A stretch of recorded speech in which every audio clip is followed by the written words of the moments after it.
Hello everyone, कैसे हैं आप सब। और मैं भी बहुत अच्छी हूँ और फिर से हाजिर हूँ और एक नए वीडियो के साथ। आज जो ये मैंने वीडियो बनाया है ना, तो ये भी बहुत ही एक इंटरेस्टिंग टॉपिक के ऊपर मैंने बनाया है। और ये टॉपिक है how to love yourself unconditionally.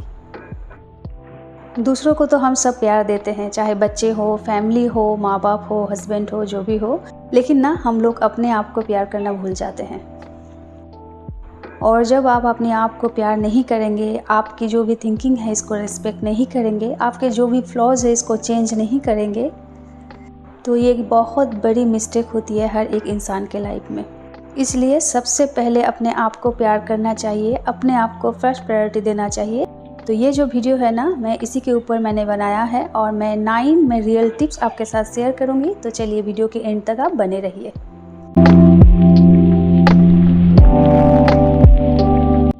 तो इसमें सबसे पहले आती है एक्सेप्ट योर फ्लॉज। देखिए, हर एक इंसान में ना कमियां होती है, खामियां होती है। कोई भी इंसान परफेक्ट नहीं होता है। और जो इंटेलिजेंट इंसान होते हैं ना, तो ये जो कमियां हैं, खामियां हैं, इसको बहुत ही पॉजिटिव वे में ये स्वीकार कर लेते हैं। इसी मुद्दे पे ना मैं एक बात कहना चाहती हूँ आप सबसे। और आप लोग तो सब जानते ही हैं, करीबन 1.5 साल होने को आया मैं यूट्यूब में हूँ। और मैं बहुत ही कड़ी मेहनत कर रही हूँ, बहुत ही अच्छा रिज़ल्ट पाने के लिए मैं बहुत ही हार्ड वर्क करती हूँ।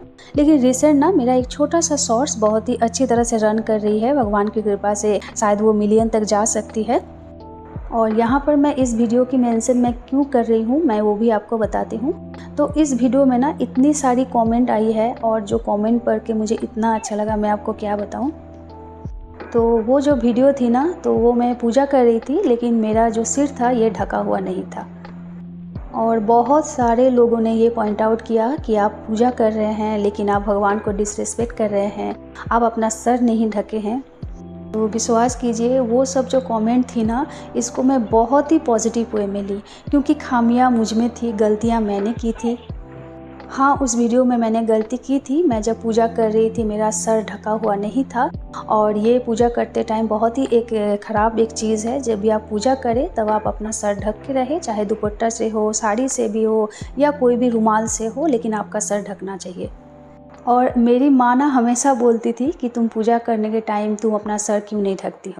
लेकिन माँ का बात ना मैं कभी भी सुनी ही नहीं, मैं टोटली अनसुना कर देती थी कि मैं अगर भक्ति भाव से पूजा कर रही हूँ तो ये सब रिचुअल का कोई मतलब नहीं है। अगर मेरे अंदर श्रद्धा है, भक्ति है, भाव है, अगर मैं पूजा कर रही हूँ तो पूरे दिल से कर रही हूँ, तो मुझे ये सब दकियानूसी रिचुअल्स का कोई ज़रूरत नहीं है।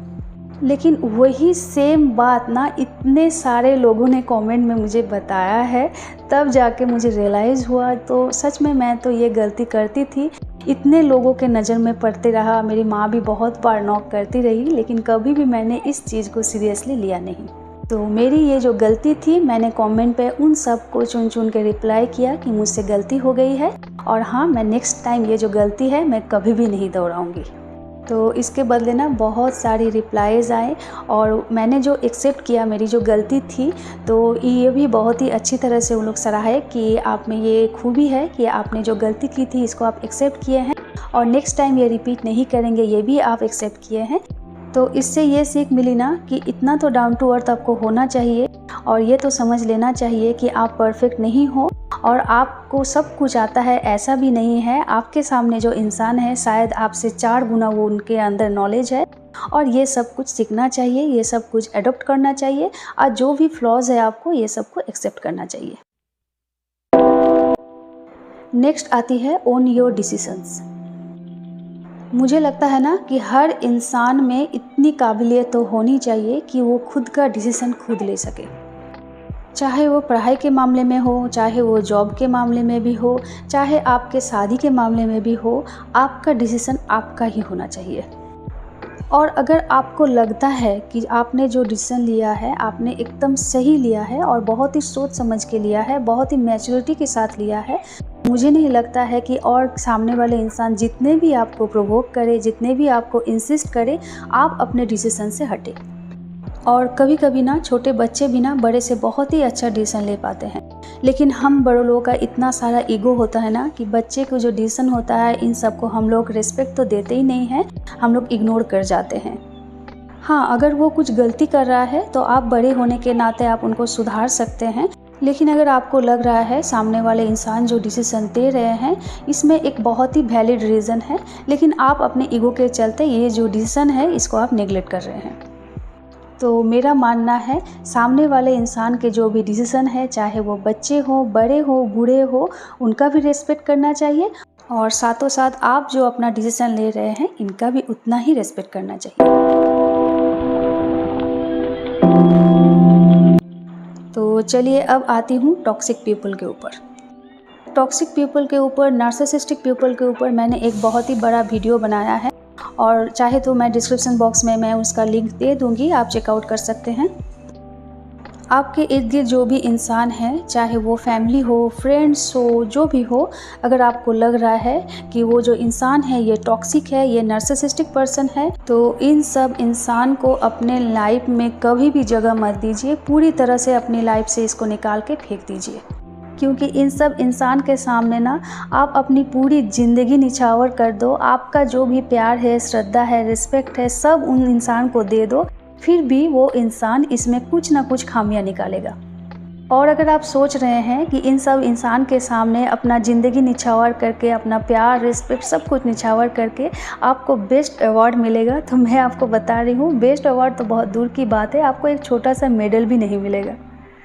तो बेहतर है इन सब लोगों को अपनी लाइफ से एकदम दूर कर दीजिए और इन सब के रिलेशनशिप से पूरी तरह से निकल के आ जाइए। अब आती है नेक्स्ट पॉइंट, और ये जो नेक्स्ट पॉइंट है ना ये बहुत इंपॉर्टेंट है और ये है always be with those who uplift you. देखिए, हर इंसान ना टॉक्सिक नहीं होता है, हर इंसान नार्सिसिस्टिक नहीं होता है। अगर आप उस हिसाब से जज करने जाएंगे ना तो आप जजमेंटल हो जाएंगे। हम लोग तो जानते हैं जो ब्लड का रिलेशन होता है वही बेस्ट होता है, परफेक्ट होता है और बाकी सब जो है ये सब फेक होती है, लेकिन ऐसा भी कभी कभी नहीं होता है। कभी कभी ऐसे भी कई दोस्त या फैमिली या फ्रेंड्स ऐसे हो जाते हैं ना कि आपके ऊपर जाने में इनका बहुत बड़ा एक रोल होता है, बहुत ही बड़ा एक हाथ होता है। और आप देखिएगा इन इंसान के साथ रहते रहते ना आप बहुत ही पॉजिटिव फील करते हो, आप बहुत अपलिफ्ट फील करते हो। और लकीली अगर इस टाइप का इंसान अगर आपके लाइफ में हो ना, तो मैं आपको रिक्वेस्ट करूँगी, चाहे जिस भी सिचुएशन में हो, जिस भी पोजीशन में हो, ये जो इंसान है इसको बहुत ही संभाल के रखिए, कभी भी अपने लाइफ से जाने मत दीजिए, क्योंकि आजकल के ज़माने में ना इस तरह के इंसान मिलते नहीं हैं। अगर आप लकी हो इन मामले में, अगर आपकी ज़िंदगी में इस टाइप के कोई इंसान है तो आप अपने लाइफ से उनको कभी भी जाने मत दीजिए। ये आपके लिए एक कीमती हीरा है।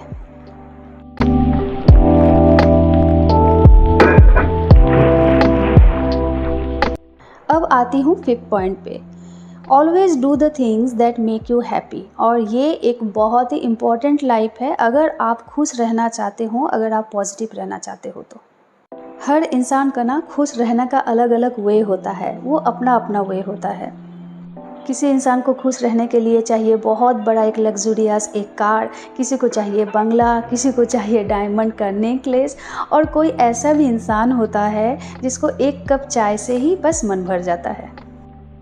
ये बात सुन के शायद आपको हंसी आ रही है, लेकिन ये बात सच है। खुश रहना ना एक बहुत ही बड़ी कला है और आपको ये जानना होगा कि आपको किस चीज़ में खुशी मिलती है। अगर आप नहीं जानते हैं तो आप इन चीज़ों में रिसर्च कीजिए और जानिए और जानने की कोशिश भी कीजिए कि आपको क्या अच्छी लगती है, क्योंकि आपको खुश रहना सबसे इम्पॉर्टेंट है। सामने वाले खुश अपने आप ही हो जाएंगे। जब आपका खिलता हुआ चेहरा, मुस्कुराता हुआ चेहरा जब आप सामने वाले इंसान को सामने प्रेजेंट करेंगे ना, तो वो इंसान भी ना आपको देख के अपने आप ही खुश हो जाएंगे। तो इसके लिए आपको अलग से एफर्ट लगाने का कोई ज़रूरत नहीं है। तो इसके लिए आपको खुश रहना होगा और आपके किस चीज़ में खुशी है ये ढूंढना होगा। नेक्स्ट पॉइंट पे आते हैं और ये है फॉरगिव योरसेल्फ। कभी कभी अपने आप को भी ना माफ़ करना बहुत ज़रूरी होता है। कभी कभी ना पिछले कुछ ऐसे भी चीज़ है जिससे निकलना भी बहुत ज़्यादा ज़रूरी होता है। मैं यहाँ पर भी एक बात बोलना चाहूँगी। मैं जब गवर्नमेंट जॉब के लिए बहुत सारा मैं तैयारी कर रही थी ना, और मेरा प्रिपरेशन एकदम बेस्ट था और मैं श्योर थी मेरा इस टाइम जो जॉब है ये लग जाएगा। और मेरी छोटी वाली जो बेटी है ना तब बहुत छोटी थी, फिर भी मैंने जैसे तैसे करके ये सब मैनेज किया, संभाला, और मैं बहुत पढ़ती रही, दिन रात तक मेहनत करती रही, पढ़ती रही, बहुत सारे कोचिंग में जाती रही। मतलब मेरा जो प्रिपरेशन था ना एकदम बेस्ट था और मेरा जो एग्ज़ाम गया वो भी बहुत ही अच्छा गया और मैं एकदम 100% श्योर थी कि मेरा इस टाइम लग जाएगा। लेकिन किस्मत का खेल ऐसा था ना कि मेरा वो जो जॉब है वो नहीं लगा, मैं पास नहीं हो पाई।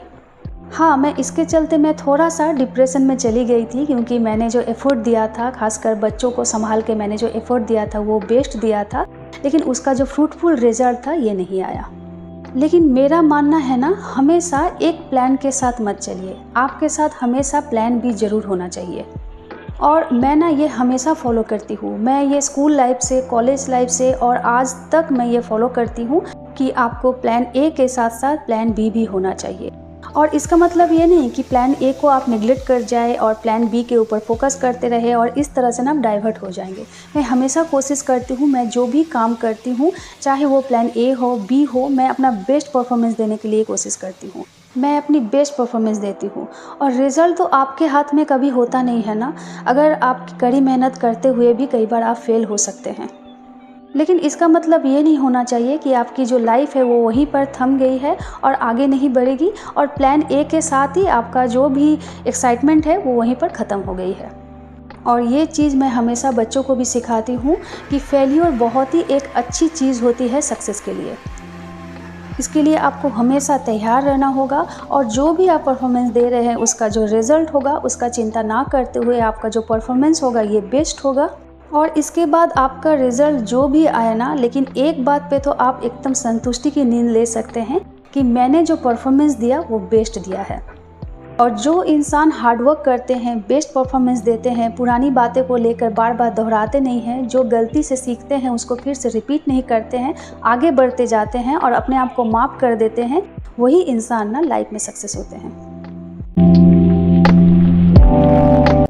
और सक्सेस का बहुत बड़ा रोल प्ले होता है बिलीव इन योरसेल्फ में।